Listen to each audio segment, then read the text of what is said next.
Барлықтарыңызға қайырлы күн. Бүгін сіздерге үй жағдайында дайындауға болатын тандыр нанның құрамымен бөлісемін. Ең алдымен жылы суға бір ас қасық ашытқыны саламыз және оны жақсылап араластырып, бетін жауып 10 минутқа қойып қоямыз.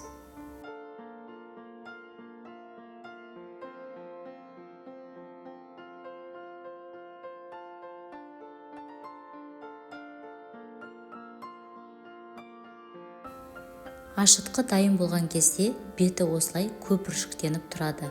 Енді осы ашытқының үстіне аздап тұз саламыз және де сұйық майды құятын боламыз. Барлығын жақсылап араластырып аламыз.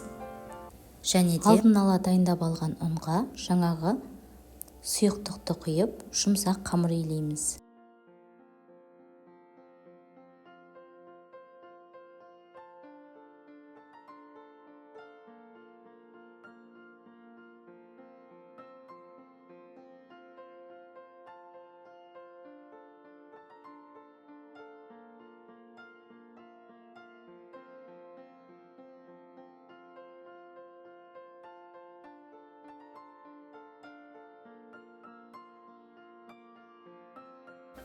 Енді қамырды видеодағыдай жұмсақ қылып илеп алған соң, оның бетін пищевой пленкамен жауып, қамыр көтерілгенге дейін жылы жерде ұстаймыз.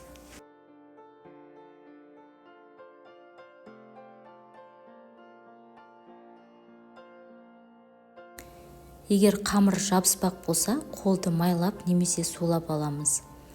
Қамырды осылай аламыз да, оны ұзыншалау қылып илейтін боламыз. Содан кейін қамырды әрбір бөлікке бөлеміз. Яғни менде 7 бөлік шықты.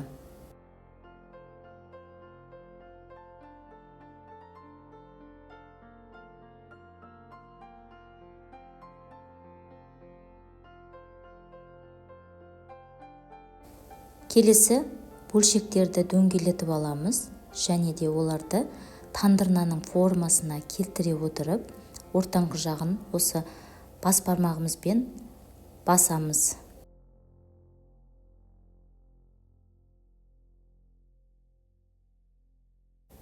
Дайындап алған тандыр нанның ортасын осындай вилкамен шаншып шығамыз.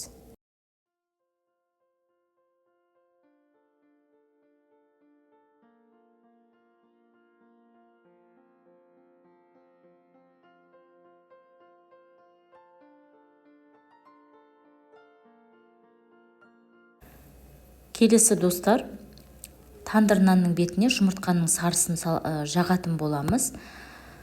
Жұмыртқаның сарысына аздап сүт қосып жақсаңыздар өте керемет болып шығады. Себебі жұмыртқаның сарысы қоюлау болғандықтан тандыр нан піскен кезде күйген сияқты, сондай түрі күйген сияқты болып шығады. Сондықтан да сүт қосып жақсаңыздар сап-сары болып, әдемі болып піседі.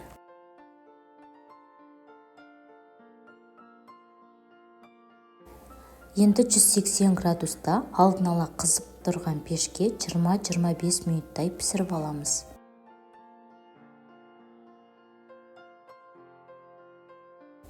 Міне достар, біздің тандыр нанымыз дайын болды. Көріп тұрғандарыңыздай үл-пүлдеп, өте жұмсақ болып пісті. Достар, алдағы уақытта менен жаңа рецепттер күтіңіздер. Менің каналыма тіркеліп, маған лайк басып, комментарий қалдыруды ұмытпаңыздар.